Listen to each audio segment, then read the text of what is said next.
Welcome to Story Tales. Please like this video and subscribe to Story Tales. I hope you enjoy the story. Let's begin. The Atlanta skyline glittered through the dining room window of Callan Vance's penthouse. He sat at the head of the 12-foot mahogany table, watching his wife of 5 years pick at her salmon. The space between them stretched wider than the expanse of polished wood. Callan took a sip of his bourbon, ice clinking against crystal. At 34, he'd built an empire from nothing. The son of a mechanic and a waitress, both gone before he turned 20, he'd clawed his way up with nothing but raw intelligence and unrelenting discipline. Vance Properties now owned half the commercial real estate in downtown Atlanta, and his investment firm managed portfolios for the city's elite. But tonight, business was the furthest thing from his mind. "You're quiet," he said, studying Laurel's face. Once, he'd found her beautiful. Now, at 31, she was still stunning blonde hair, perfectly styled, cheekbones that could cut glass, body maintained by endless sessions with overpriced trainers. But something had changed in her eyes. Or perhaps he just finally started to see what had always been there. Laurel shrugged, not bothering to look up from her phone. "Just tired." "From what?" Callan asked, his voice neutral. "You canceled your lunch with the charity board. Your Pilates instructor called asking if you were sick since you missed your 3rd session this week." That got her attention. Her blue eyes flashed up at him, narrowed in annoyance. "Are you tracking me now? When my wife starts disappearing for hours without explanation, yes." He kept his voice even controlled. Callan never raised his voice. He didn't need to. Laurel set down her fork with a clatter. "God, you're suffocating. I'm allowed to have a life, you know." "Of course." Callan leaned back in his chair. "With whom?" Her face flushed, a tell she'd never been able to control. "What's that supposed to mean?"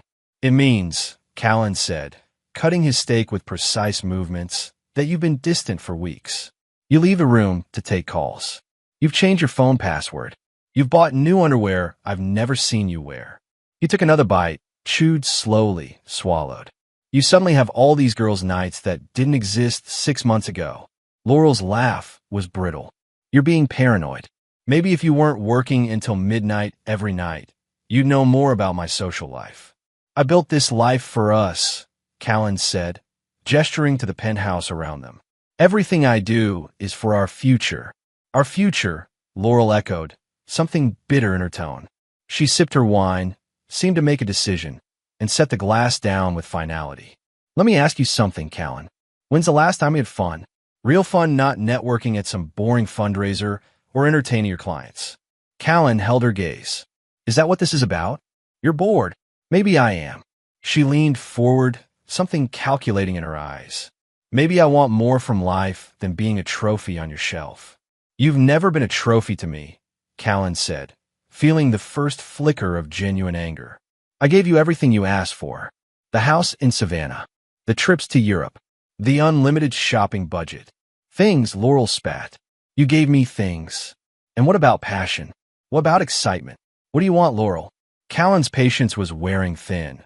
She looked him straight in the eye, a small smile playing at the corners of her mouth. "I want an open marriage." Callan didn't flinch.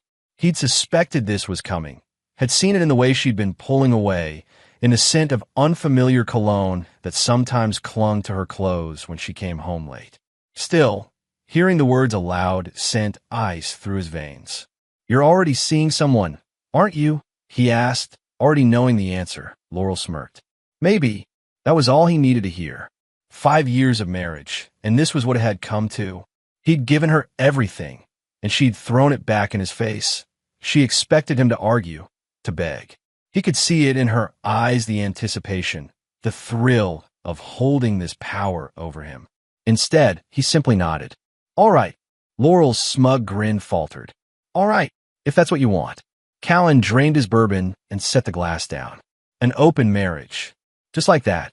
Suspicion crept into her voice. "Just like that." Callan stood, buttoning his suit jacket. "If you'll excuse me, I have some work to finish." He left her sitting at the table, confusion written across her face. She'd expected drama, tears, a battle. Callan Vance didn't give people what they expected. It was how he built his empire. It was how he would destroy her. Callan sat in his home office, staring at the city lights. 3 in the morning, and sleep was the furthest thing from his mind. He could hear Laurel moving around in their bedroom. She'd been on the phone for the last hour, her voice a low, excited murmur. No doubt reporting to her lover that Callan had agreed to her proposal. Plotting their next rendezvous. His phone buzzed with a text message. An update from his head of security, a former military intelligence officer who now handled sensitive matters for Vance Properties and occasionally for Callan personally. Subject left the Buckhead Plaza Hotel at 22:45. Returned to residence on Peachtree Road. Photos attached. Callan opened the images. Wyatt Devereux. Slick bastard with his tailored suits and Rolex watches. A man who'd built his fortune not through hard work, but through connections and other people's money. A man who'd been circling Laurel at every social event for the past year. The door to his office opened, and Laurel stood silhouetted against the hallway light. She'd changed into a silk nightgown, her hair loose around her shoulders. "Coming to bed?" she asked, her voice honey-sweet. Callan closed the photos on his phone. Soon, she lingered in the doorway. "I thought we could talk more about our arrangement." "Nothing to discuss," Callan said. "You want freedom. I'm giving it to you. And you." She stepped into the room, the scent of her expensive perfume filling the space. "What do you want?" 5 years ago, the sight of her like this would have had him crossing the room in 2 strides. Now, he felt nothing but cold calculation. "I'm still figuring that out," he said. She moved closer, perching on the edge of his desk. Her nightgown rode up, revealing her toned thighs.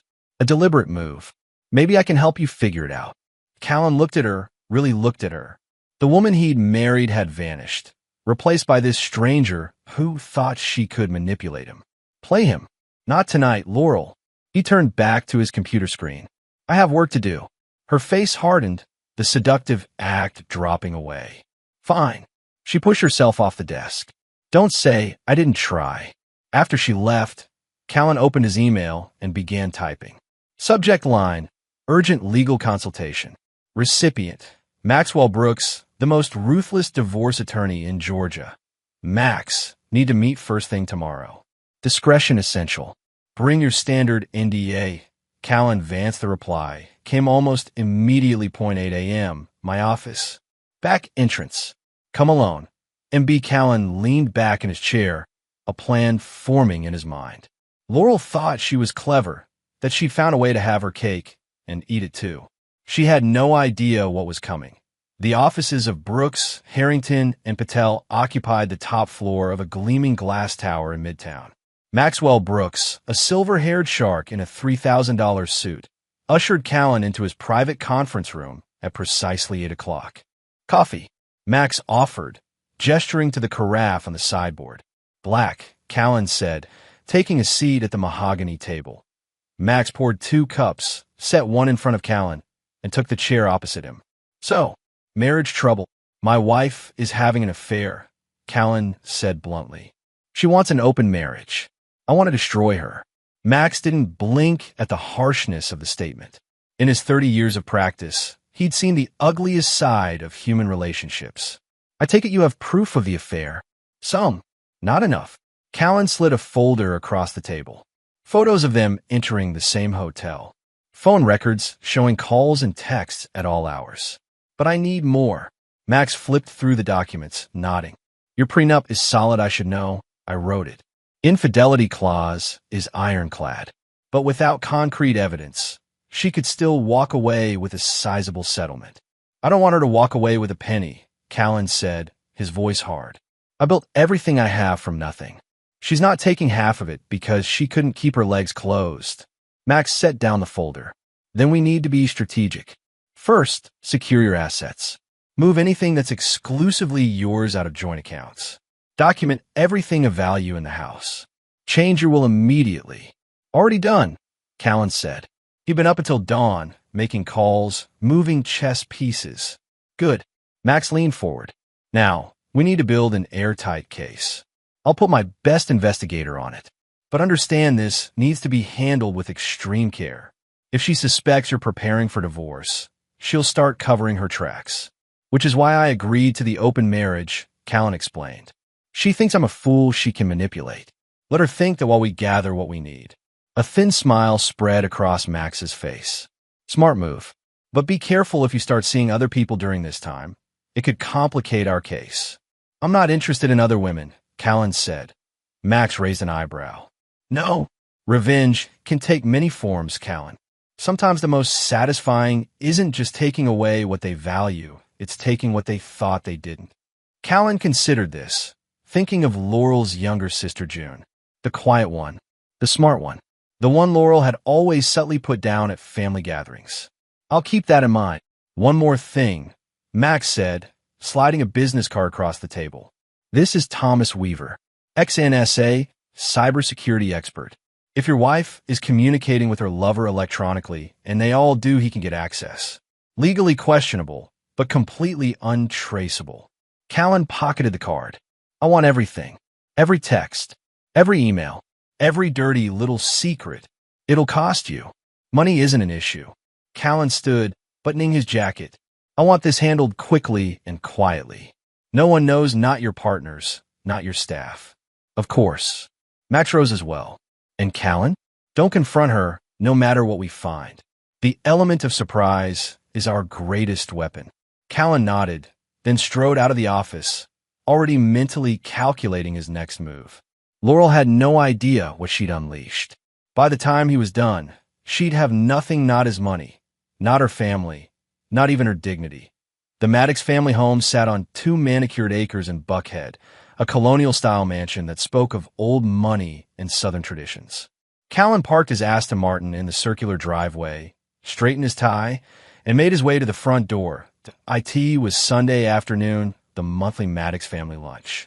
In the 5 years he'd been married to Laurel, he'd never missed one, despite finding them tedious.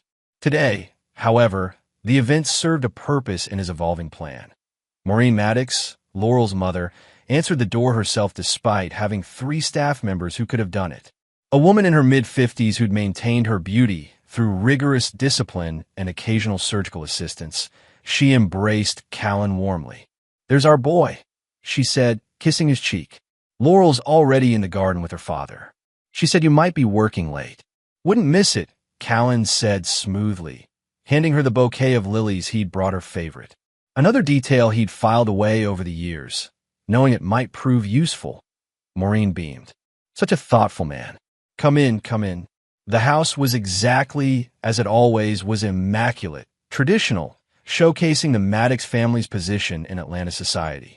Photos of Laurel and June lined the hallway, Laurel always front and center, June slightly off to the side. In the garden, Clint Maddox stood at the grill, a tumbler of bourbon in hand. At 56, he remained an imposing figure, a self-made man who'd built a construction empire across the Southeast. He'd never fully warmed to Callan, viewing him as competition rather than an ally. Vance, Clint nodded, offering a firm handshake. Thought you couldn't make it. Change of plans, Callan said. The Franklin deal closed early. Laurel, who'd been lounging in a wicker chair, looked up with barely concealed annoyance. She was wearing a sundress that showed off her tanned shoulders, her hair pulled back in an elegant twist. You didn't tell me you were coming. Wanted to surprise you, Callan replied, leaning down to kiss her cheek. She stiffened slightly at his touch. Well, I'm glad you're here, Maureen said, either missing or choosing to ignore the tension between them. June should be down any minute. She's been working all morning on some project for a graduate program. Laurel rolled her eyes. God, she's so boring. Who spends Sunday morning doing homework? Someone who values education, Clint said sharply, turning over a steak with more force than necessary.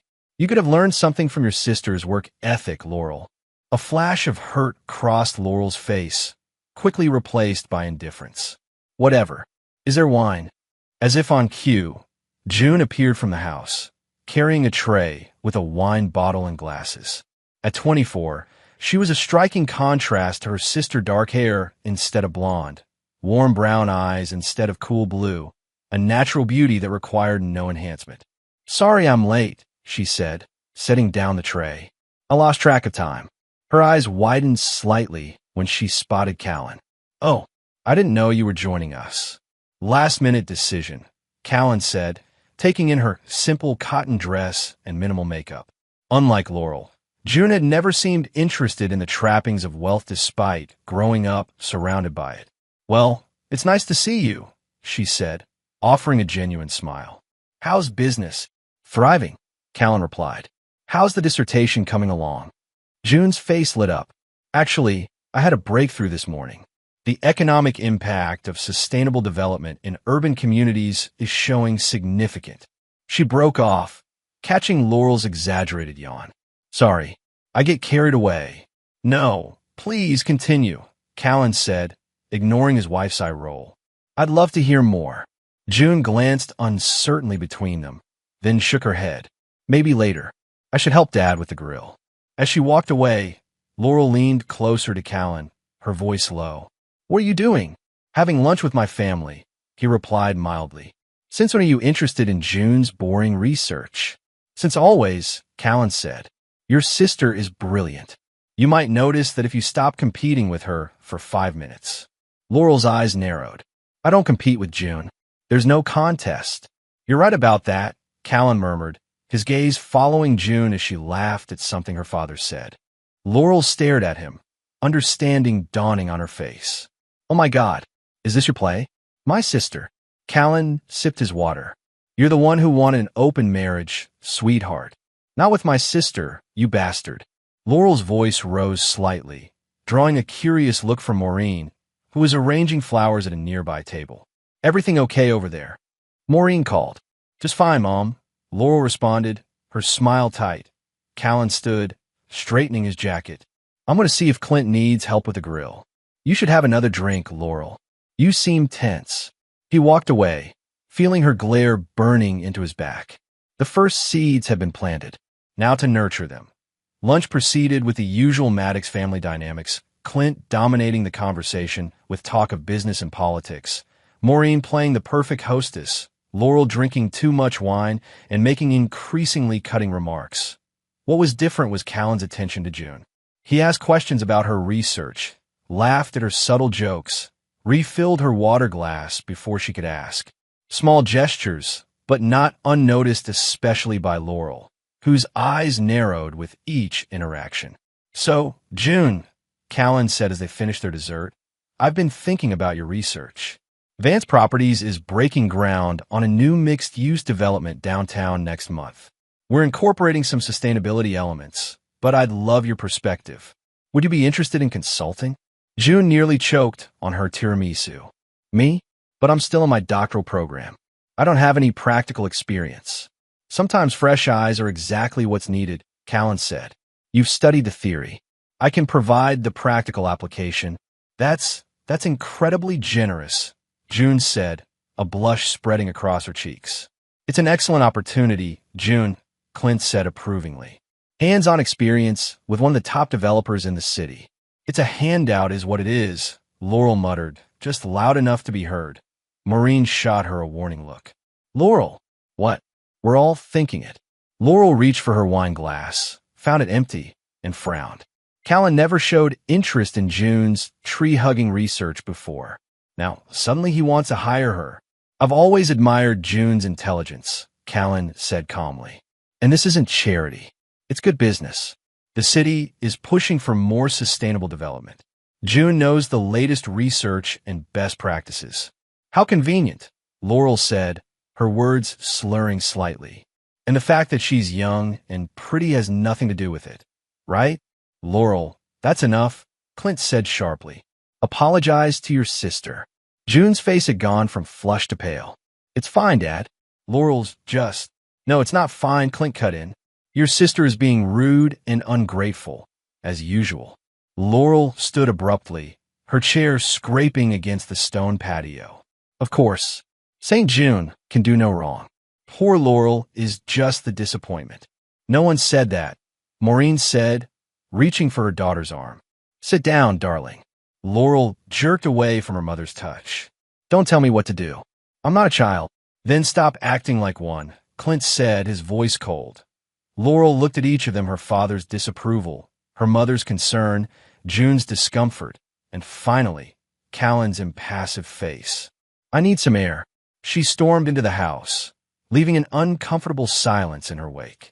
I should go after her, Maureen said, half rising. Let her cool off, Clint advised, shaking his head. She's had too much to drink, as usual. I'm sorry about that, Callan said, playing the part of the concerned husband. She's been under a lot of stress lately. Don't apologize for her, Clint said. God knows we've been doing that her whole life. June stood, gathering dessert plates. I'll start clearing up. I'll help, Callan offered, collecting wine glasses as they carried the dishes into the kitchen. June glanced at him, her expression troubled. Is Laurel okay? She seems, I don't know, more on edge than usual. Callan hesitated, as if deciding whether to confide in her. Between us, I'm worried about her. She's been distant lately, staying out late, being secretive about her plans. June's eyes widened. You don't think I don't know what to think, Callan said, letting just the right amount of vulnerability show. But something's changed between us. June touched his arm, a gesture of genuine comfort. I'm sorry, Callan. If there's anything I can do, actually, he said, covering her hand with his, there is. Take the consulting job. Having your perspective on the project would be valuable, professionally and personally. I could use a friend right now. Her brown eyes searched his, and for a moment, Callan wondered if she could see through him, if she sensed the game he was playing. Then she nodded. Okay, I'll do it. Thank you. He squeezed her hand gently before releasing it. Now, about the sustainability elements we're considering. They spent the next 20 minutes discussing the project, their heads bent close together over the kitchen island, completely engrossed in conversation. Neither noticed Laurel standing in the doorway, watching them with narrowed eyes, her hands clenched into fists at her sides. The game had begun 0.2 days after the Maddox family lunch. Callan sat in his downtown office, reviewing the latest reports from his investigator and Thomas Weaver, the cybersecurity expert. The evidence was accumulating nicely. Hotel receipts, restaurant bills, explicit text messages, photos of Laurel entering Wyatt Devereaux's Buckhead penthouse, exiting hours later with mussed hair and different clothes. But it wasn't enough. Not yet. Callan wanted Laurel utterly destroyed, left with nothing but the knowledge that she'd brought it all on herself. His intercom buzzed. Mr. Vance? Ms. Maddox is here to see you. Callan straightened his tie. Send her in. June entered, looking professional in a simple navy dress and low heels, a leather portfolio clutched in her hands. I hope I'm not interrupting anything important. Nothing that can't wait, Callan said, standing to greet her. Thank you for coming on such short notice.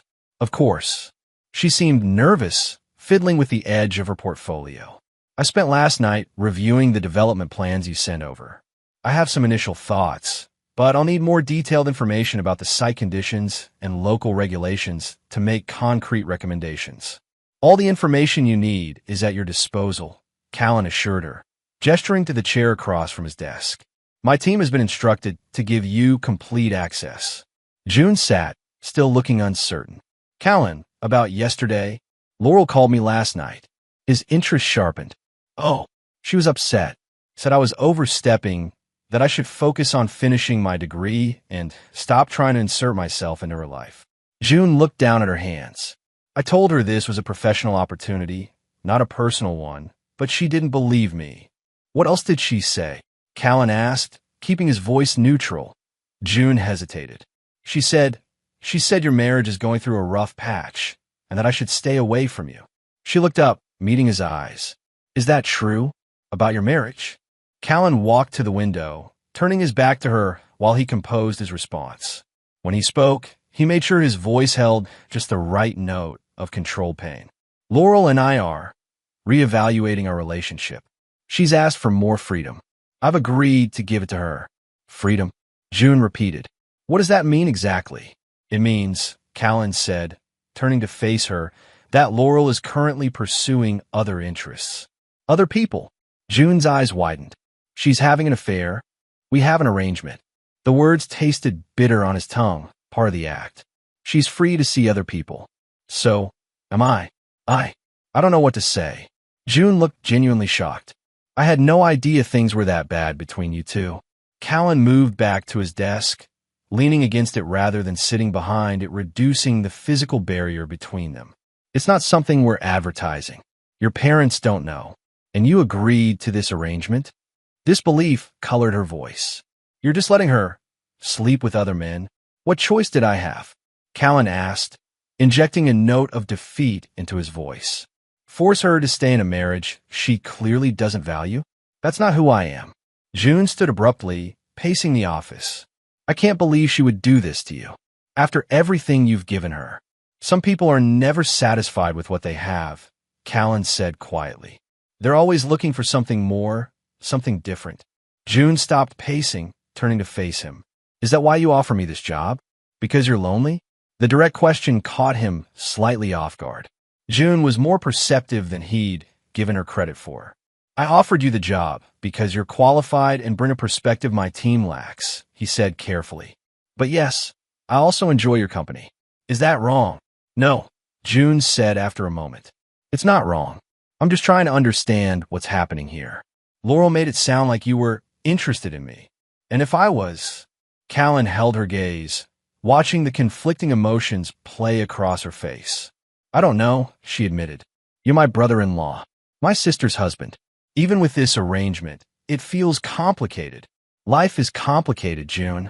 Callan moved closer to her, close enough to catch the scent of her shampoo, something clean and simple, not the overpowering designer perfume Laurel preferred. But sometimes, complications lead to unexpected opportunities. June stepped back, putting distance between them. I think we should focus on the project for now. Keep things professional. Callan nodded, respecting her boundary. Of course, the sustainability initiatives. He moved back behind his desk, all business again. Let's start with the solar panel integration and rainwater harvesting system. For the next hour, they discussed the development project in detail. June's insights were genuinely valuable, her knowledge of sustainable urban design impressive. By the time they finished, Callan found himself respecting her intelligence in a way he hadn't anticipated. This is excellent work, he said as they wrapped up.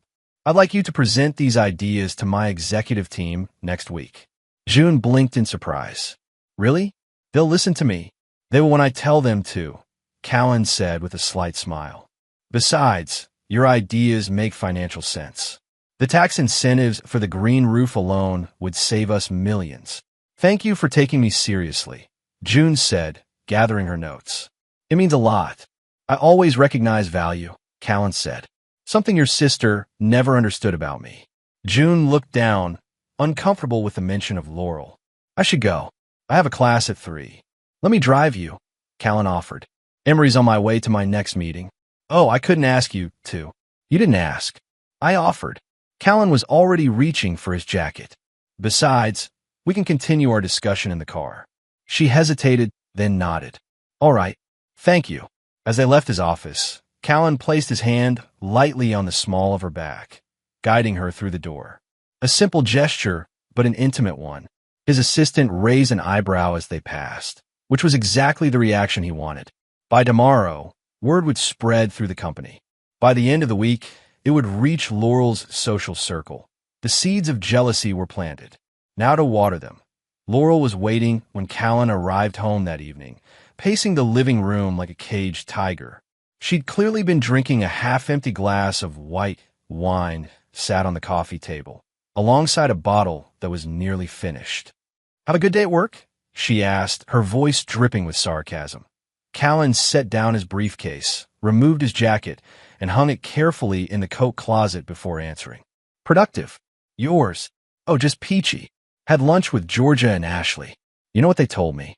Laurel stepped closer, wine sloshing her glass. They saw you leaving your office with my sister. Said you looked very cozy.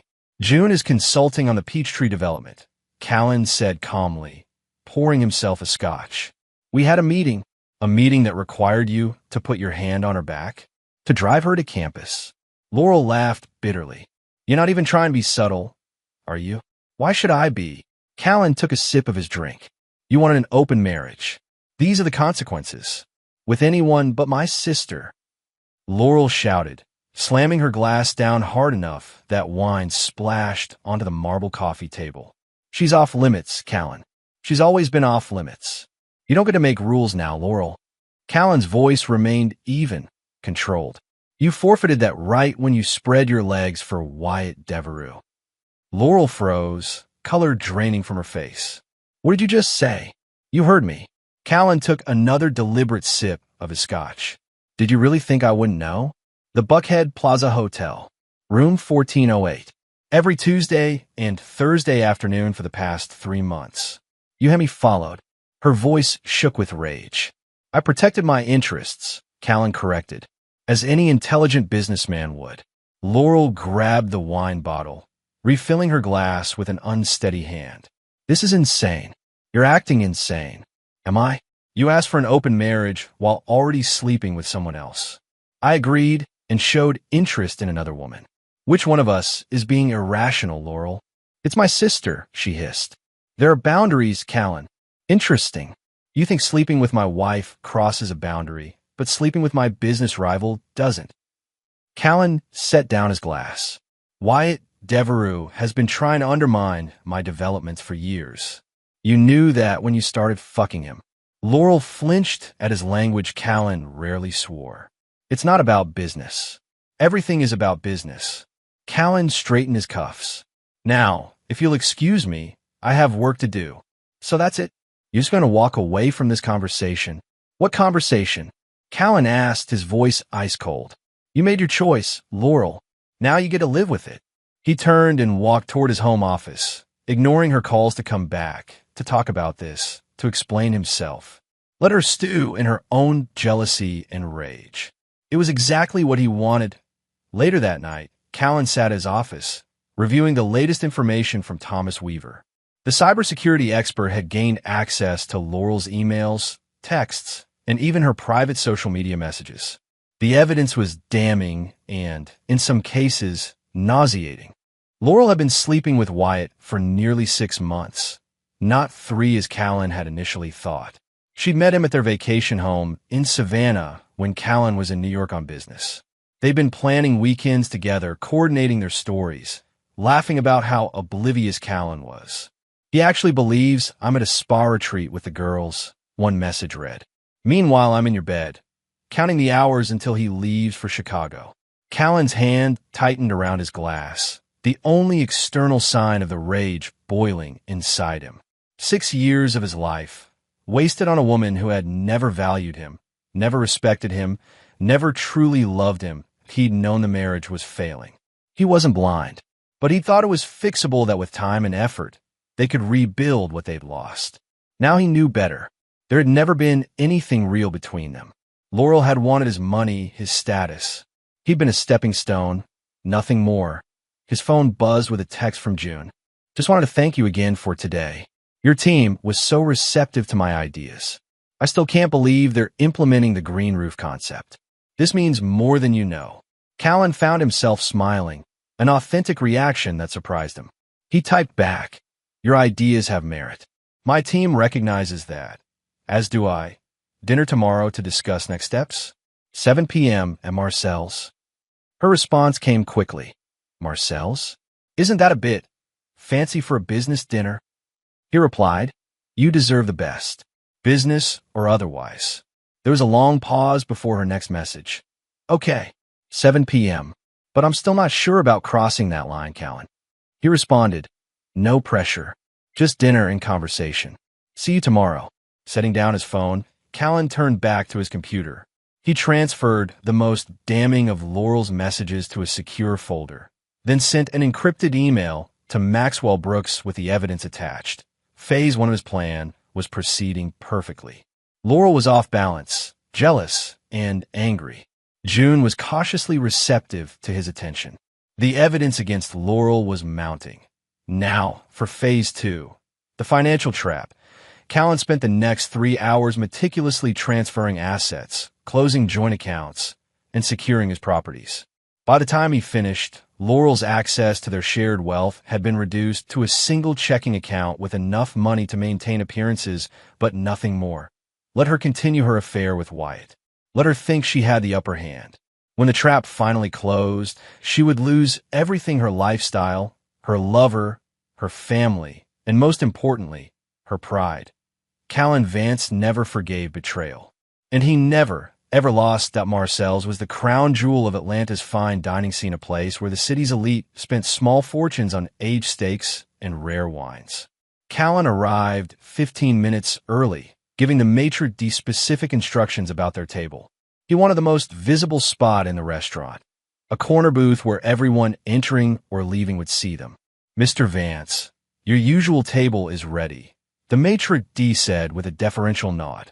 "And the bottle of Chateau Margaux you requested has been opened to breathe." "Perfect," Callan replied, smoothing his tailored suit jacket. "My guest will arrive shortly. Please escort her directly to the table when she does." Chateau Margaux, 2010. The same wine he and Laurel had shared on their 5th anniversary in this very restaurant 6 months ago. It was a small detail, but meaningful. When word got back to Laurel, and the slight would sting all the more that he was studying the wine list when June arrived. She wore a simple black dress that accentuated her natural beauty, her dark hair falling in soft waves around her shoulders. Heads turned as the maitre d' led her through the restaurant, not because she was trying to command attention like Laurel always did, but because she carried herself with a quiet confidence that was impossible to ignore. Callan stood as she approached. "You look beautiful." June blushed slightly, tucking a strand of hair behind her ear. "Thank you. This place is impressive. I've never been here before." "Criminal oversight," Callan said, holding her chair. "Best steak in Georgia." Once seated, June glanced around, taking in the opulent surroundings. "I feel a bit out of place. Everyone here looks like they own a small country. Half of them are in debt up to their eyeballs," Callan said with a wry smile. "The other half have me managing their money." The sommelier appeared, presenting the Chateau Margaux with a flourish. After Callan approved, the man poured 2 glasses and retreated. June took a sip and her eyes widened. "That's wow. I normally buy wine that costs less than my textbooks." "Life's too short for bad wine," Callan said, raising his glass. "To new beginnings." "New beginnings," June echoed, though a flicker of uncertainty crossed her face. "Callan, before we go any further with this evening, I need to be clear about something." "I'm listening." June set down her glass, meeting his gaze directly. "I spoke with Laurel again today. She was upset, doesn't begin to cover it. She thinks you're only showing interest in me to hurt her." "And what do you think?" Callan asked, his expression giving nothing away. "I think." June paused, choosing her words carefully. "I think you and my sister have a complicated relationship that's clearly falling apart. I think you're an attractive, successful man who suddenly finds himself in an open marriage he didn't ask for. And I think I'm walking into an emotional minefield." Callan leaned forward. "Your sister betrayed me, June, not the other way around. She's been sleeping with Wyatt Devereux for months while I worked 80-hour weeks building a future for us." June's face registered shock. "Wyatt Devereux? The guy with the ridiculous yacht and the fake tan?" Despite himself, Callan chuckled. "That's him. God, Laurel always had terrible taste in men." June's hand flew to her mouth. "Sorry, I didn't mean." "Yes, you did," Callan said. "And you're not wrong. She chose me for my money, not my personality." June shook her head. "No, that's not what I meant. You're nothing like Wyatt. You actually work for what you have. You built something real. I appreciate that." Callan took another sip of wine, studying her over the rim of his glass. "To answer your unasked question, yes, I'm interested in you. No, it's not just to get back at Laurel, though I won't pretend that isn't a factor. You're brilliant, genuine, and about 10 times more interesting than most of the people in my social circle." June smiled, a hint of mischief in her eyes. "Only 10 times. I was being conservative in my estimate," Callan replied. Their conversation flowed easily through appetizers and into the main course. June spoke passionately about her research, her ambitions, her frustrations with academia. Callan found himself genuinely engaged, asking questions, offering insights from his business experience to IT. Was during dessert a dark chocolate souffle they shared between them that June suddenly tensed, her eyes fixed on something over Callan's shoulder. "What is it?" he asked, though he had a good idea. "Ashley Palmer and Georgia Winston just walked in," June said, her voice low. "They're Laurel's best friends." Callan didn't turn around. Does that bother you? They're staring, June said. And now they're on their phones. I'm guessing my sister will know about this in approximately 30 seconds. Probably, Callan agreed. Does that change anything? June held his gaze for a long moment, then deliberately reached across the table and took his hand. No, it doesn't. Callan squeezed her hand gently. Good. As if on cue, his phone buzzed with a text message. He ignored it. Aren't you going to check that? June asked. It can wait. Callan signaled for the check. Unless you'd like to hear what your sister has to say about us. June grimaced. Not particularly. After paying the bill, ignoring June's protests about the exorbitant amount, Callan led her outside to the valet stand. As they waited for his car, he checked his phone. 3 missed calls and 5 text messages from Laurel, each more furious than the last. You took her to Marcel's? Answer your damn phone. You're doing this to hurt me, and we both know it. She's my sister, you sick bastard. This ends now. Callan pocketed his phone without responding. That bad? June asked, noting his expression. Predictable, Callan replied as the valet pulled up with his car. He opened the passenger door for June. Where would you like to go now? I could take you home, or we could get a drink somewhere quieter. June hesitated, then made her decision. A drink sounds nice. Somewhere less visible, though. I know just the place. The rooftop bar at the Hotel Claremont offered panoramic views of the Atlanta skyline, the city lights twinkling like stars against the night sky. Unlike Marcel's, this was a place for quiet conversation, not social posturing. They found a secluded corner with a small couch and low table. Callan ordered a Macallan 18 for himself and, at June's request, a Manhattan for her. This is more my speed, June said, relaxing into the couch. Beautiful view without feeling like everyone's watching us. I come here to think sometimes, Callan admitted, when the office gets too crowded with voices and opinions. I wouldn't have pegged you as the introspective type, June said. You always seem so decisive. I am decisive, but good decisions require careful consideration. Callan leaned back, his arm resting along the back of the couch. Not quite touching her, but close enough. I never make a move without calculating the potential outcomes. June studied him. And what outcome are you calculating with me? Before Callan could answer, his phone rang. Laurel, again. He silenced it. You should probably talk to her eventually, June said. She's not going to stop. Let her burn herself out, Callan said dismissively. To answer your question, I don't know what outcome I'm hoping for with you. That's what makes this interesting. June shifted closer to him on the couch. You're not used to uncertainty, are you? No, Callan admitted. But I'm finding I don't mind it as much as I thought I would. The moment stretched between them, charged with possibility. Then June's phone began to ring. She pulled it from her purse with a sigh. It's Laurel, she said, showing him the screen. You don't have to answer. If I don't, she'll just keep calling until I do. June stood, moving away from the couch. I should take this. Get over with. Callan watched as June walked to the edge of the rooftop, phone pressed to her ear. Even from a distance, he could see the tension in her shoulders, the way she held herself rigid as Laurel's voice filtered through the phone, that he couldn't hear the specific words, but the tone was clear enough. Laurel was raging, demanding, accusing. June mostly listened, occasionally trying to interject, but getting nowhere. Finally, June spoke loudly enough for him to catch her words. You said you didn't want him. I do. There was a pause. Then June ended the call and returned to the couch, her face flushed with anger. That went about as well as expected, she said, picking up her Manhattan and taking a substantial swallow. What did she say? Callan asked. She called me a backstabbing bitch, among other creative insults. June shook her head, said I was violating some kind of sister code. That I've always been jealous of her, and this proves it. And what did you say? June met his eyes. I told her she made her choice when she started sleeping with someone else. That she doesn't get to play the victim now. Callan nodded, a small smile playing at his lips. And how did that make you feel? Honestly, June set down her glass. Good. Really good. I've spent my whole life in Laurel's shadow, watching her take whatever she wants without considering the consequences. For once, she's facing the reality that her actions have costs. She never understood that, Callan said. That everything in life has a price. June shifted closer to him on the couch. And what's the price of this, Callan? Of whatever is happening between us. Instead of answering, he leaned forward and kissed her.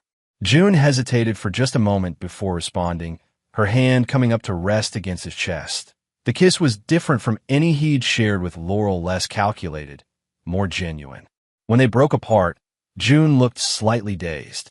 That's not an answer, she whispered. No, Callan agreed. But it's a start.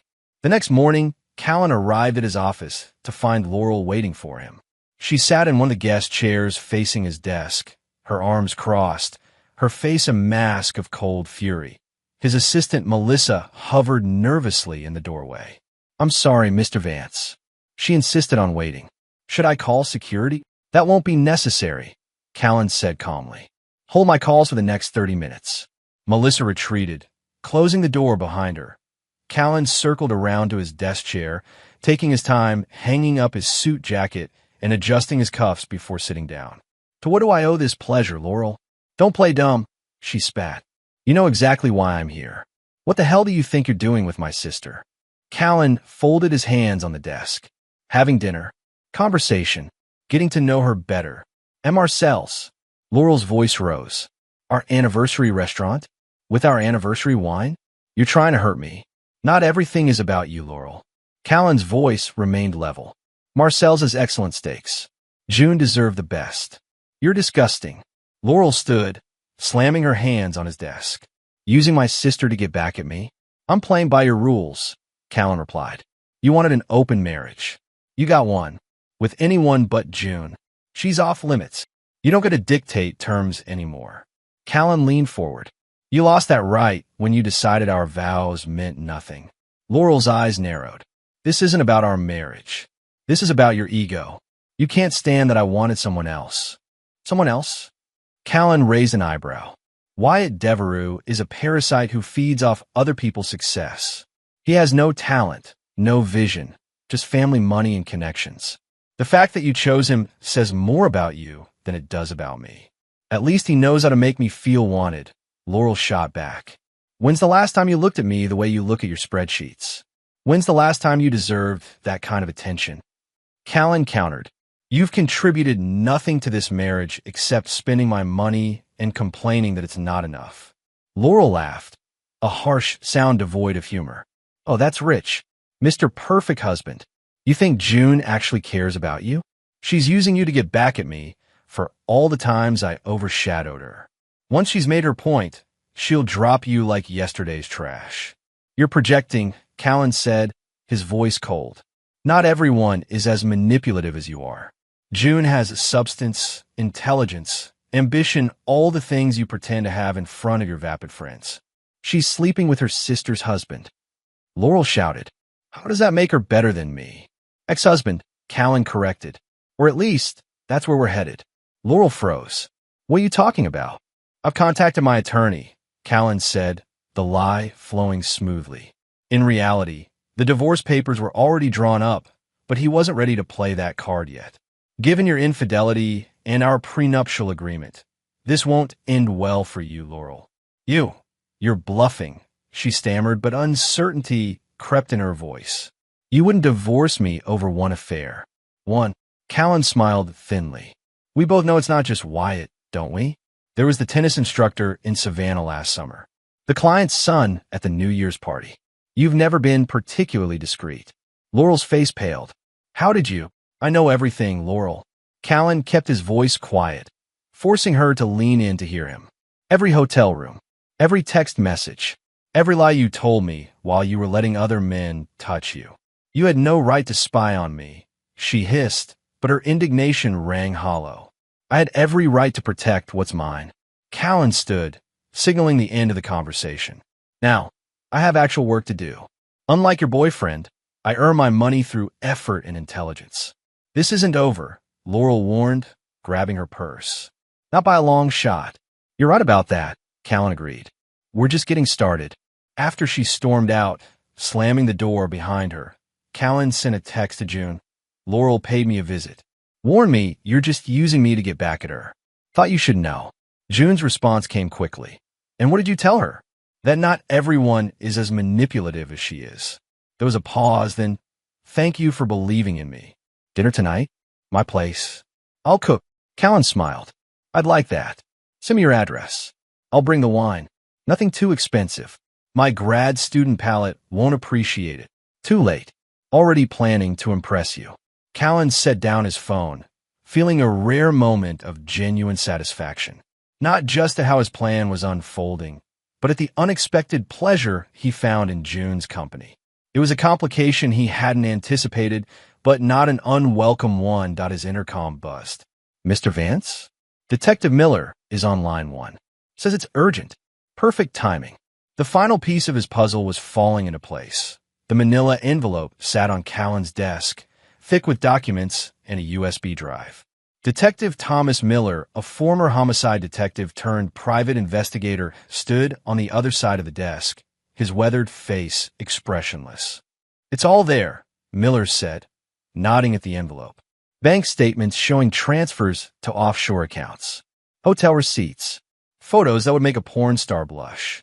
Text messages about you that would curl your hair. Callan opened the envelope, scanning the first few pages transcripts of text conversations between Laurel and Wyatt, filled with derision about Callan, jokes at his expense, explicit descriptions of their encounters. The poor fool has no idea. He actually believes I'm at yoga right now. His business sense might be sharp, but he's blind when it comes to you, baby. Maybe I'll fuck you in his bed next time. That would give him a proper wake-up call. They've been careless, Miller observed. Arrogant. They thought they were untouchable. People often mistake my patience for weakness, Callan said, continuing to flip through the evidence. It's a fatal error. Miller shifted uncomfortably. Look, Vance, I've seen a lot of these cases. Messy divorces, cheating spouses. My advice? Take the evidence, get a clean split, and move on with your life. The revenge path, it doesn't lead anywhere good. Callan looked up, his eyes cold. I appreciate your professional expertise, detective, and your concern, but I didn't hire you for life advice. Miller nodded stiffly. Fair enough. My job's done here. The invoice is in the envelope. You'll find a bonus has already been wired to your account, Callan said, for your discretion and thoroughness. After Miller left, Callan spent an hour going through every document, every photo, every transcript. It was worse than he'd imagined. Laurel hadn't just betrayed him physically. She'd mocked him, belittled him, shared private details of their life with Wyatt. In one exchange, she'd laughed about how Callan had brought her breakfast in bed on their anniversary, calling him pathetically devoted while she was texting Wyatt from the bathroom. The rage Callan felt was cold, calculating. Not the hot flash of anger that led to rash decisions, but the icy determination that had helped him build his empire from nothing. He picked up his phone and called Maxwell Brooks. I'm ready to proceed, he said when the attorney answered. I have everything we need. Are you certain? Brooks asked. Once we file, there's no going back. I've never been more certain of anything in my life, Callan replied. But there's something I want to do first. After ending the call, Callan inserted the USB drive into his computer. He selected specific text exchanges, photos of Laurel entering and leaving Wyatt's building, bank statements showing gifts Wyatt had bought her using Callan's money jewelry, designer clothes, a weekend at a spa in the Hamptons, that he compiled them into a single PDF document, attached it to an email, and addressed it to Clint Maddox. Subject line, something you need to see. In the body of the email, he wrote simply, Clint, I've always respected you as a businessman and a father. That's why I believe you deserve to know the truth about your daughter's behavior. I take no pleasure in sharing this, but as a man who values honor and loyalty, I felt you should be aware that Callan hesitated for only a moment before hitting send. The die was cast. June's apartment was modest but tasteful, a small one-bedroom in a converted factory building near Emory University. Exposed brick walls, secondhand furniture that somehow worked together, bookshelves overflowing with academic texts and dog-eared novels. She greeted him at the door in jeans and a simple blue blouse, barefoot, her hair pulled back in a loose ponytail. So different from Laurel's carefully curated image, always dressed as if a photographer might jump out at any moment. Sorry, it's not exactly the penthouse you're used to, June said as she led him inside. It's honest, Callan replied, handing her the bottle of wine he'd brought. I like it. June examined the label and laughed. This costs more than my rent. I told you not to go overboard. I never follow instructions well, Callan said with a small smile. Something smells amazing. Just pasta, June said, leading him to the small kitchen area where pots bubbled on the stove. My grandmother's recipe. Nothing fancy. I prefer substance over show, Callan said, leaning against the counter as she stirred the sauce. Need any help? You can open that ridiculously expensive wine while I finish this. June handed him a corkscrew. Glasses are in the cabinet above the sink. As Callan poured the wine, his phone buzzed in his pocket. A text from Maxwell Brooks. Maddox called. Says he needs to meet with you urgently. Sounds serious. Callan smiled to himself. His email to Clint had found its mark. Everything okay? June asked, noticing his expression. Just business, Callan replied, putting away his phone. Nothing that can't wait until tomorrow. They ate at June's small kitchen table. The pasta simple but delicious, the wine complementing it perfectly. Their conversation flowed naturally, covering topics from books to politics to travel dreams. I've always wanted to see Greece, June was saying. The history, the islands, the food. One day, when I'm not drowning in student debt. I have a villa in Santorini, Callan said casually. Small place overlooking the caldera. You'd love it. June's fork paused halfway to her mouth. A small place in Santorini, right? Just a modest little getaway on one of the most expensive islands in the world. It's an investment property, Callan said with a shrug. I rent out most of the year. Still, June shook her head. Sometimes I forget who I'm having dinner with. Callan Vance, Atlanta's real estate king. Is that a problem? Callan asked, studying her face. It's intimidating, June admitted. Your world is so different from mine. Private jets and charity galas versus student loan payments and department politics. Different worlds can intersect, Callan said, reaching across the table to take her hand. Sometimes the contrast is exactly what makes it interesting. June's phone rang, interrupting the moment. She glanced at the screen and frowned. It's my dad. You should take it, Callan said, releasing her hand. June answered, her expression curious. Dad? What's going on? Callan watched as June's face transformed from confusion to shock to disbelief. She listened intently, occasionally trying to interject, but mostly being talked over. Dad, slow down, she finally managed. What do you mean Laurel's been disowned? What happened? More listening, her eyes growing wider. With Wyatt Devereux? Are you serious? She glanced at Callan, who kept his expression carefully neutral. No, I didn't know. I mean, I knew she was seeing someone, but not. Yes, Callan's actually here with me now. A long pause as Clint apparently put the pieces together. It's not like that, Dad, June protested. We're just, I don't know what we are, but it's not about getting back at Laurel. Another pause. Okay, yes, we'll be there in 30 minutes. She hung up, looking stunned. My father wants to see us. Both of us. Right now. Callan raised an eyebrow. Did he say why? He found out about Laurel and Wyatt, June said, still processing. He said he received evidence of their affair. Photos, text messages, awful stuff. He's livid. He told Laurel she's no longer his daughter, that she's brought shame on the family name. I see, Callan said, his voice carefully controlled. And he wants to see us because I think he wants to make sure I'm not making the same mistake, June said, running a hand through her hair. Getting involved with a married man, even if that marriage is on the rocks. Do you want me to come with you? Callan asked. I can explain the situation. June nodded. Please. I'm still trying to wrap my head around all this. Laurel's been cut off. Dad's frozen her accounts, revoked her access to the family trust. She's basically broke unless Wyatt supports her. And how do you feel about that? Callan asked, genuinely curious about her reaction. June was quiet for a moment, considering. Part of me feels like she deserves it. She made her choices. But another part, she's still my sister. I can't help feeling a little sorry for her. Compassion is not a weakness, Callan said, though he felt none himself. It's what separates people like you from people like Laurel. June looked at him, a small smile touching her lips. That might be the nicest thing anyone's ever said to me. Callan stood, extending his hand to her. Come on, we shouldn't keep your father waiting. The Maddox family home was lit up like a fortress under siege. As Callan's car pulled into the circular driveway, he could see figures moving behind the curtains of the main sitting room. I haven't seen Dad this angry since Laurel crashed his yacht during her college graduation party, June said nervously as they approached the front door. And that cost him $500,000 to replace. Let me do most of the talking, Callan advised. Your father respects directness and honesty. The door opened before they could ring the bell. Clint Maddox stood in the entrance, his face stormy.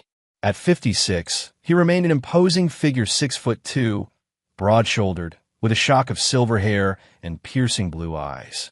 Vance, he acknowledged with a curt nod. His expression softened slightly when he turned to June.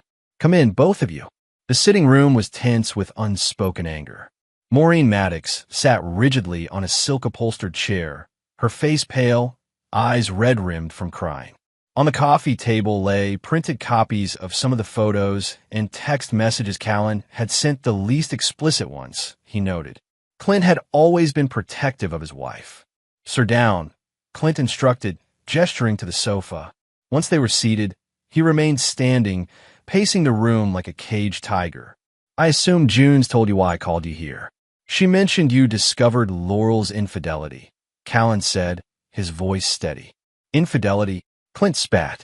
What I discovered was that my daughter is a whore who's been sleeping with that snake Devereux while taking your money and laughing behind your back. She's no daughter of mine. Mine.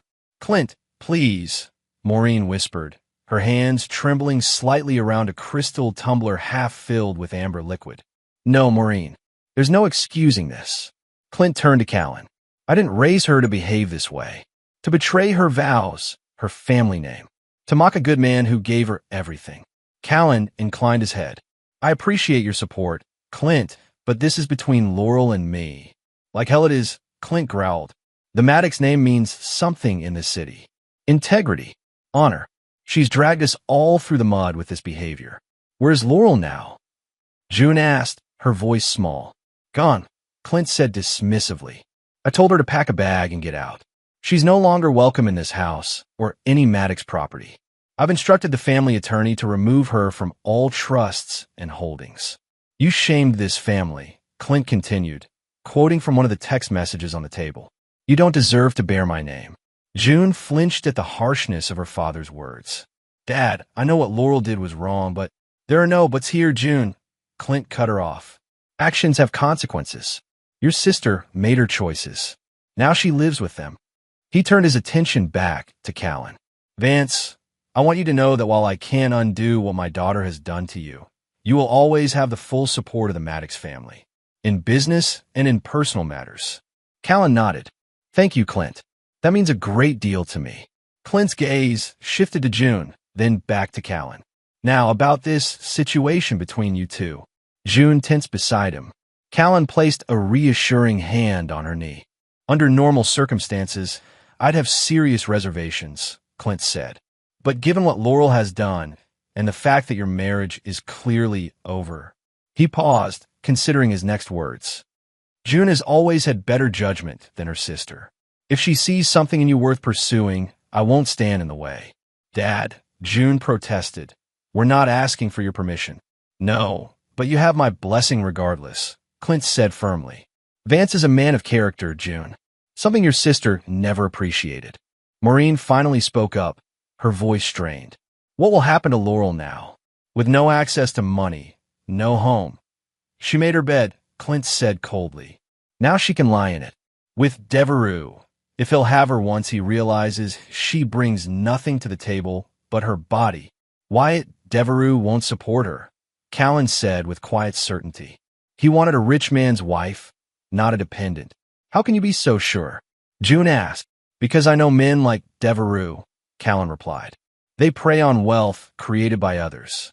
Without access to her family money or my accounts, Laurel has no value to him. Clint nodded grimly. Vance is right. Devereux will drop her the moment he realizes she can't access the Maddox fortune. The conversation continued for another hour, Clint venting his rage and disappointment, Maureen attempting to understand where she'd gone wrong as a mother, June trying to process the sudden and dramatic shift in her family dynamics. Through it all, Callan remained calm, supportive, the picture of a wronged husband holding himself together with dignity. Inside, he felt nothing but cold satisfaction. The trap had closed exactly as he'd planned. Later that night, as they sat in Callan's car outside June's apartment building, she finally asked the question he'd been waiting for. "Did you send those photos and messages to my father?" Callan met her gaze without flinching. "Yes." June closed her eyes, absorbing this. "Why?" "Because your father deserved to know the truth about his daughter," Callan said. "Because actions have consequences. Because Laurel needed to understand that her betrayal didn't just affect me, but everyone around her." June was quiet for a long moment. "It seems cruel. Is truth cruel?" Callan asked. "Or is it just uncomfortable?" "Both, maybe." June sighed, turning to look out the window at the city lights. "I keep thinking about Laurel, where she is tonight. If she's okay." "She's a survivor," Callan said, not entirely kindly. "She'll land on her feet. People like Laurel always do." "People like Laurel," June echoed. "As opposed to people like me?" "Exactly," Callan said, taking her hand. "You build. She takes. You consider others. She thinks only of herself. And people like you." June asked, her eyes searching his. "What do they do?" "We protect what's ours," Callan said simply. "We don't forgive betrayal. We answer it." June studied him, as if seeing him for the first time. "You're scary, you know that? There's something inside you that's relentless. Does that bother you?" She thought about it, then slowly shook her head. "No, it makes me feel safe, actually. Like nothing could hurt me with you around." "Nothing will," Callan promised, and in that moment, he meant it. June leaned across the console and kissed him, a gentle brush of lips that deepened into something more urgent. When they broke apart, she whispered against his mouth, "Stay with me tonight." Callan pulled back slightly, studying her face. "Are you sure?" "I'm sure," June said, her eyes clear and certain. "I know what I want, Callan. I want you." As he followed her into her apartment building, Callan felt a moment of genuine surprise. This June's feelings for him, his growing attachment to her, hadn't been part of the original plan. It was an unexpected complication in his campaign of revenge. But as June took his hand, leading him toward her bedroom, Callan decided that some complications were worth embracing. Laurel's destruction was proceeding perfectly. She'd lost her family, her money, and soon, when Wyatt inevitably abandoned her, her lover as well. But Callan wasn't done. Not by a long shot.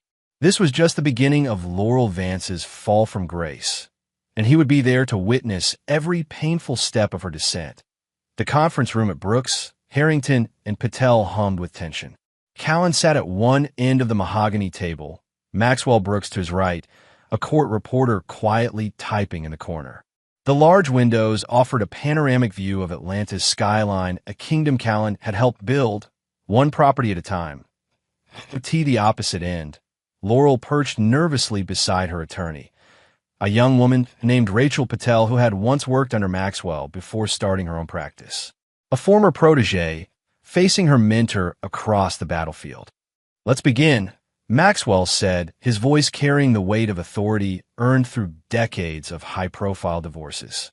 "Ms. Vance, are you prepared to discuss settlement terms?" Laurel shot a venomous glance at Callan. "There's nothing to discuss.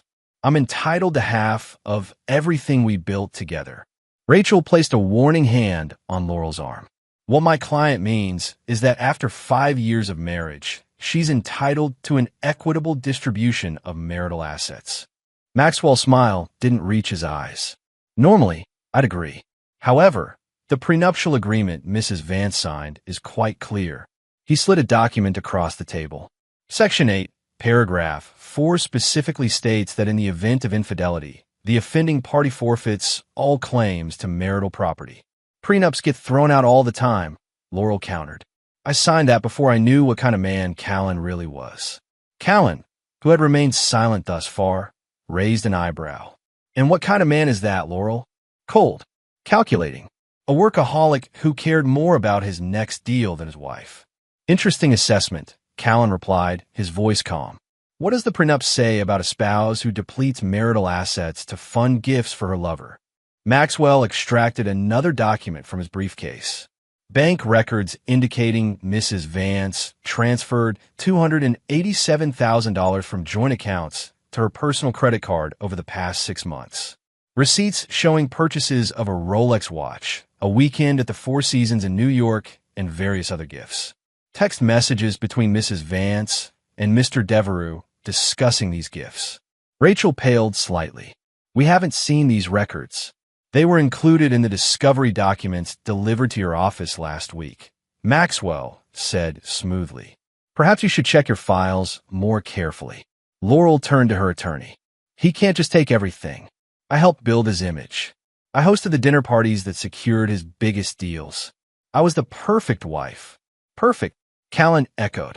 Is that what you call sleeping with my business rival while I was working 16-hour days to build our future? Callan, Maxwell cautioned. No, I want to hear this, Callan continued, leaning forward. Tell me, Laurel, was it perfect when you mocked me to Wyatt? When you shared details of our private life? When you laughed about how blind I was while spending my money on him? Laurel's face flushed with a mixture of anger and embarrassment. You're twisting things. Am I? Callan nodded to Maxwell, who produced a printed transcript of text messages. Your words, not mine. Rachel scanned the document with growing alarm. Mrs. Vance, we should discuss this privately. There's nothing to discuss, Laurel snapped. Callan is trying to bully me because his ego can't handle that I found someone else. Actually, Maxwell interjected, Mr. Vance is being quite generous, considering the circumstances. He's offering you a clean break, $100,000 in cash and the Audi. In exchange, you sign a confidentiality agreement and relinquish all claims to marital property. $100,000. Laurel laughed bitterly. That's nothing. My wardrobe alone is worth more than that. A wardrobe purchased with my money, Callan pointed out. Money earned through the work you found so boring and beneath your attention. This is ridiculous. Laurel turned to her attorney. Tell them I won't settle for less than $5 million. Rachel leaned close, whispering urgently. Mrs. Vance, given the evidence they've presented, the prenup is likely to hold up in court. We should seriously consider. No, Laurel cut her off. I'm not letting him win. Callan watched the exchange with detached interest. He'd anticipated this reaction. Laurel had never understood the concept of cutting losses. Let me be clear, he said, his voice quiet but carrying. I have documentation of every indiscretion, every misappropriated dollar, every lie. If we go to court, it all becomes public record. Your reputation, what's left of it, will be destroyed completely. Are you threatening me? Laurel demanded. I'm stating facts, Callan replied. You want a freedom. I'm offering it to you, $100,000 and a clean slate. Take it or leave it. Laurel stood abruptly, her chair scraping against the hardwood floor. I need air. As she stalked out of the room, Rachel gave Callan and Maxwell an apologetic look. We'll need a moment. The door closed behind them. Maxwell turned to Callan. She'll take it. Once Rachel explains the reality of her situation, she'll have no choice. I know, Callan said, straightening his cuffs. Laurel has always valued her image above all else. The threat of public humiliation will be enough. 20 minutes later, Laurel returned, her eyes red-rimmed, but her posture defiant. She sat down and looked Callan directly in the eye. Fine, I'll take your offer. But know this, you haven't won. This isn't over. It was over the moment you betrayed me, Callan said simply. The rest is just paperwork. As Maxwell slid the settlement documents across the table, Callan felt no triumph, no satisfaction, only the cold certainty that justice was being served. Laurel had made her choices. Now she would live with the consequences. 3 days later, Callan received a call from his property manager at the luxury high-rise, where he and Laurel had shared the penthouse apartment. Mr. Vance, there's a situation with Mrs. Vance, the manager began hesitantly. Ex-Mrs. Vance, Callan corrected. What's happened? She's refusing to leave the penthouse. Security tried to escort her out when her access card was declined, but she became agitated, threatened to call the press. "I'll handle it," Callan said, ending the call that he arrived at the building. 30 minutes later to find Laurel in the lobby, surrounded by 3 security guards and a growing pile of designer luggage. Her face was flushed with rage, hair askew, a far cry from her usually immaculate appearance. "You changed the locks?" she shouted when she saw him. "You can't just throw me out like garbage." "The apartment is in my name," Callan replied calmly. "According to our settlement, you had until noon today to remove your belongings. It's now 4 o'clock. Where am I supposed to go?" Laurel demanded, drawing stares from residents passing through the lobby. "That's not my concern," Callan said. "You have $100,000 in a car, more than most people start with." Laurel stepped closer, lowering her voice. "You know Wyatt hasn't returned my calls since the divorce news broke. My credit cards aren't working. My family won't speak to me. Your choices, your consequences," Callan said without a hint of sympathy. "I suggest you find a hotel until you sort out more permanent arrangements." "You're enjoying this, aren't you?" Laurel's voice cracked with emotion. Seeing me brought low. "It's all part of your revenge." "No, Laurel, this isn't revenge. It's the natural outcome of your actions." Callan turned to the head of security. "Please ensure Mrs. Vance's belongings are loaded into her car. Then escort her from the premises." "You can't do this." Laurel grabbed his arm. "We were married for 5 years. Callan removed her hand from his sleeve. "And for at least one of those years, you were sleeping with my business rival while spending my money. Consider yourself lucky that all you're losing is your lifestyle." As he walked away, Laurel called after him. "You'll regret this, Callan. No one treats me this way." He didn't look back. There was nothing left to say. The fallout continued in the following weeks. Callan watched from a distance as Laurel's world unraveled strand by strand. First came the social exile. Atlanta's elite, who had once welcomed her as Callan Vance's beautiful wife, now shunned her. Invitations dried up. Former friends crossed to the other side of the street when they saw her coming. Then the financial reality set in. The $100,000 settlement, which had seemed insultingly small to someone accustomed to unlimited credit cards, vanished quickly. Hotel bills, restaurant tabs, desperate attempts to maintain appearances. Through his network of contacts, Callan heard that Laurel had reached out to Wyatt repeatedly, only to be rebuffed. Wyatt had moved on to another wealthy man's wife, someone with ongoing access to money and social connections. That it was Maxwell Brooks who brought in the news of Laurel's final humiliation. "Have you seen this?" Maxwell asked during their weekly meeting, sliding a tablet across the desk. On the screen was a tabloid website, its headline blaring, "Socialite's Secret Sex Life Exposed." Exclusive photos of Laurel Maddox Vance's steamy affair. Beneath were photos intimate, explicit images of Laurel with Wyatt Devereux. Photos that could only have come from one source. Wyatt sold these? Callan asked, though he already knew the answer. Maxwell nodded. "Word is he's in financial trouble. Your campaign against his business interests hit harder than expected. The tabloid paid 6 figures for these. And Laurel, devastated from what I hear. She's filed a lawsuit against the publication, but it's too late. The images have already gone viral." Callan closed the tablet. Wyatt was always short-sighted. He never understood that actions have ripple effects. Speaking of ripple effects, Maxwell said hesitantly, "I thought you should know Laurel tried to get a job at Harrington's new restaurant last week. He turned her down, of course. Said he couldn't risk the association. Where's she staying? Some extended stay motel on the outskirts of town. The kind that charges by the week." Maxwell studied Callan's face. "Does that satisfy you? Seeing her brought so low?" Callan considered the question seriously. "It's not about satisfaction, Max. It's about justice. She betrayed not just me, but every principle I live by. Every action has consequences." "Well, she's certainly facing hers," Maxwell replied. "The question is, where does it end?" Callan's gaze hardened. "When she understands exactly what she threw away." The relationship between Callan and June had deepened in the weeks following his separation from Laurel. What had begun as a strategic move in his revenge plan had evolved into something genuine and unexpected. June's intelligence, her quiet strength, her lack of pretension, all qualities so different from Laurel's, drew Callan to her in ways he hadn't anticipated. For the first time in years, perhaps ever, he found himself with a partner who challenged him intellectually and supported him emotionally without ulterior motives. They sat across from each other at a small bistro in Midtown, sharing lunch between June's classes and Callan's meetings. The sustainability initiatives for the Peachtree development got approved by the city council. June said, excitement brightening her eyes.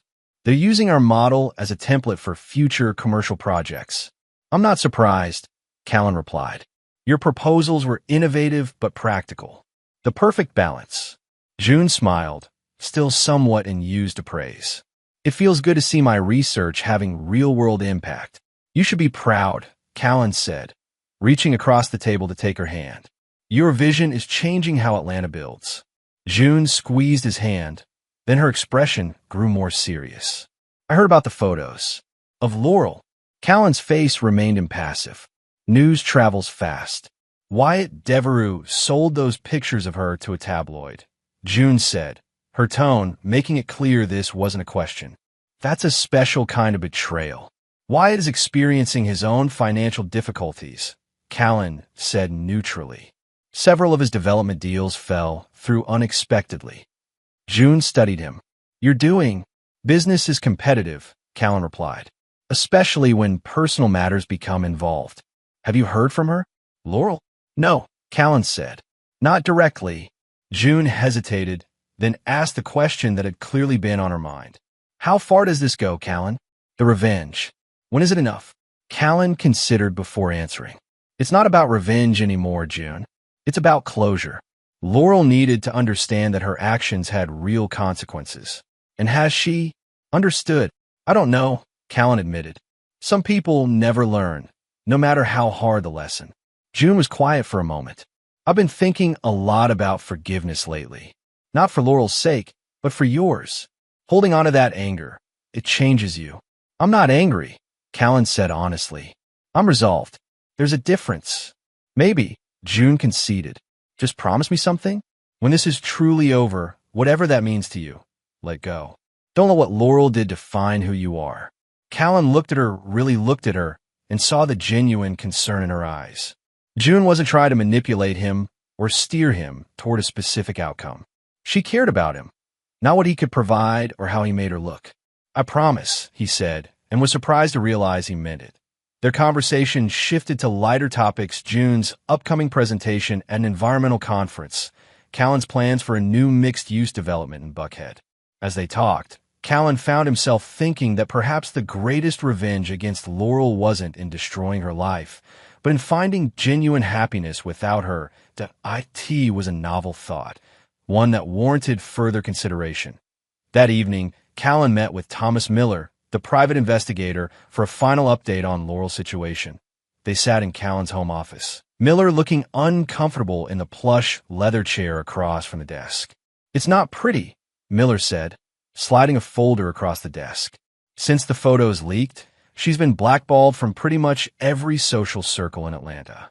Tried to reconnect with some college friends in Savannah, but word had gotten there too. Callan opened the folder, scanning the report.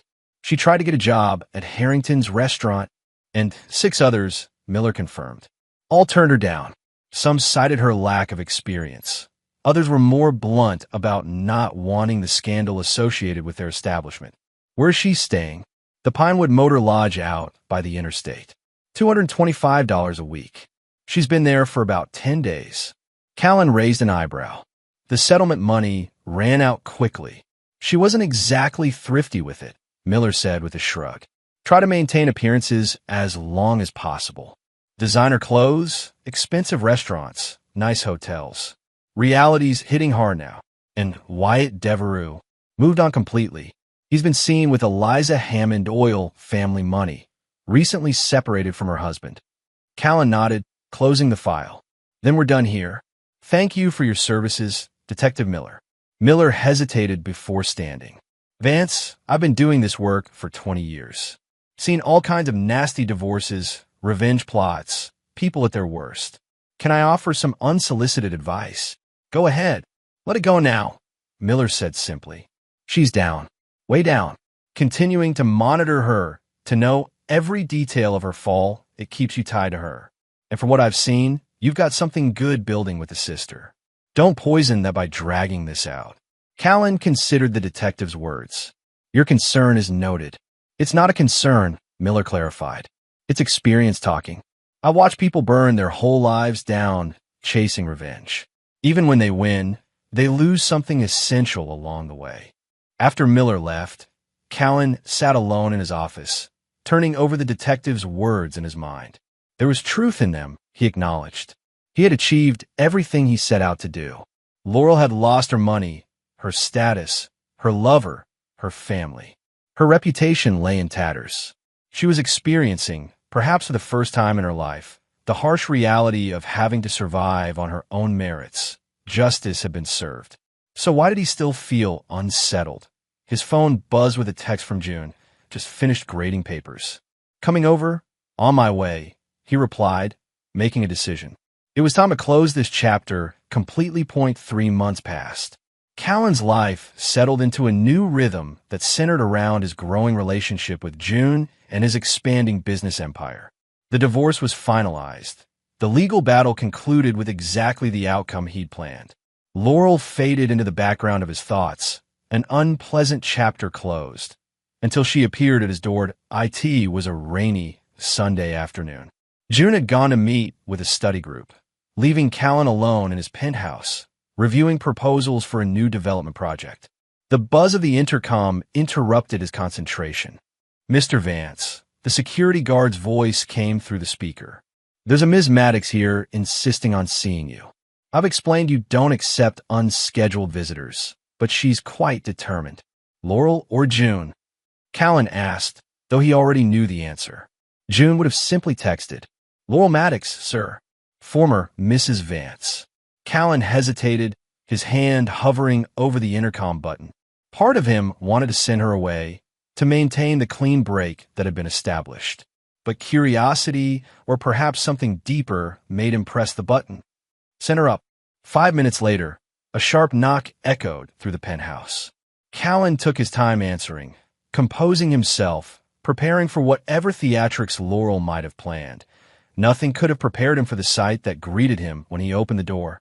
Laurel stood in the hallway, a shadow of her former self. Her once perfect blonde hair hung limp and dull around her face.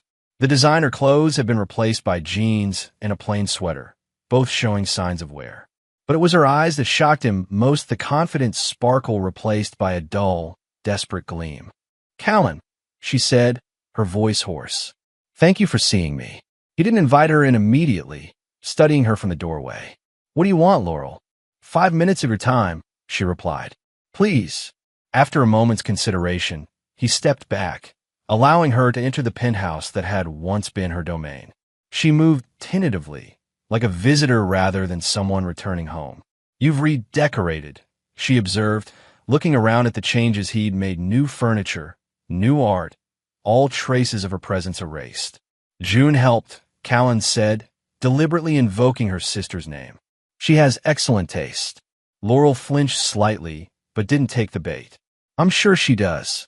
Why are you here? Callan asked, not offering her a seat.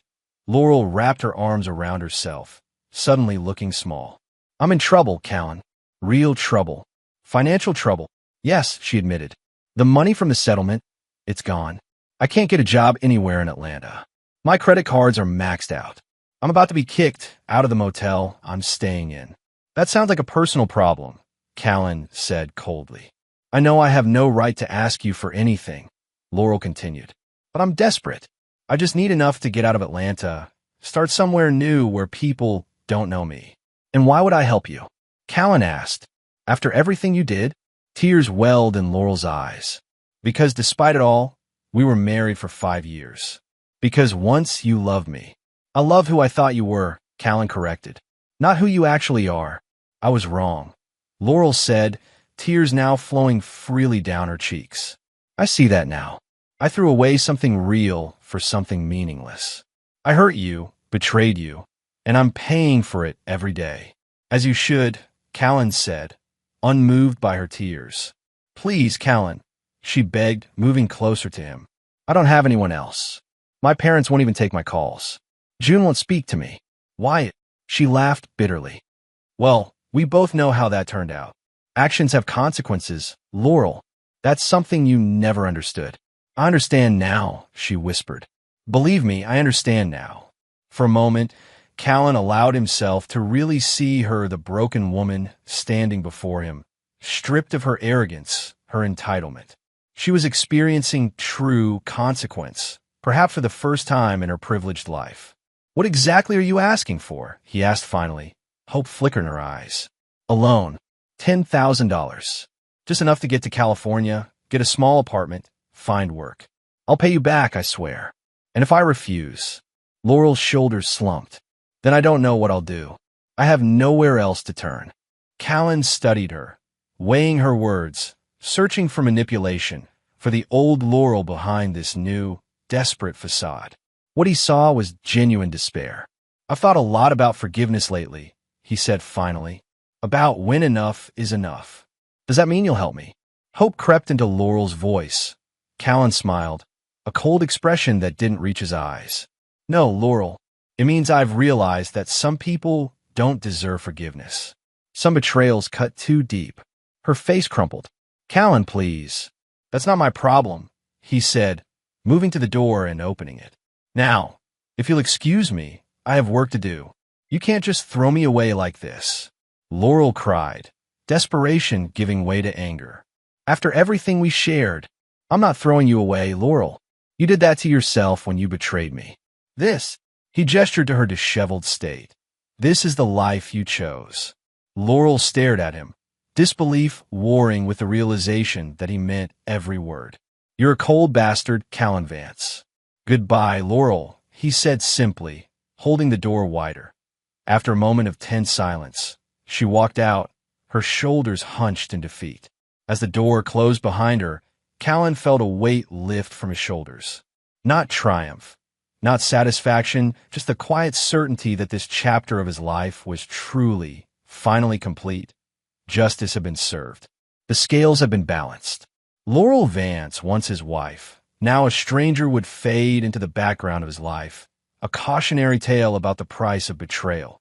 And he would move forward, unburdened by the past. 6 months later, Callan and June sat across from Clint and Maureen Maddox in the dining room of the Maddox family home.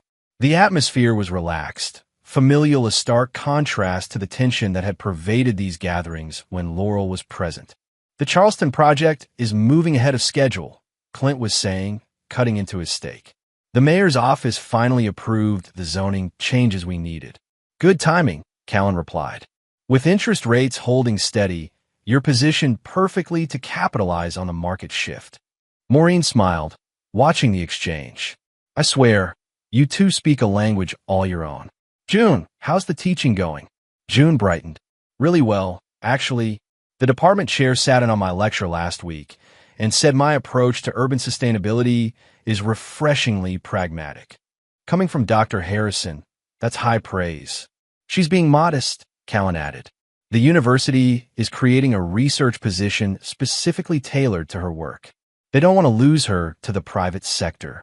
Smart of them, Clint said approvingly.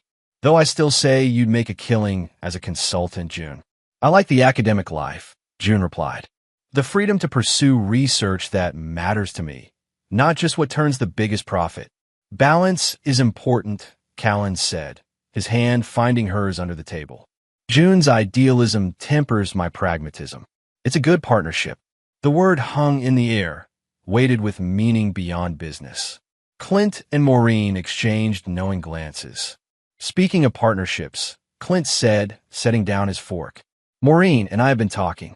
The family trust needs restructuring now that. He paused, the unspoken name of his eldest daughter hanging in the air. Well, given the changes in the family dynamic.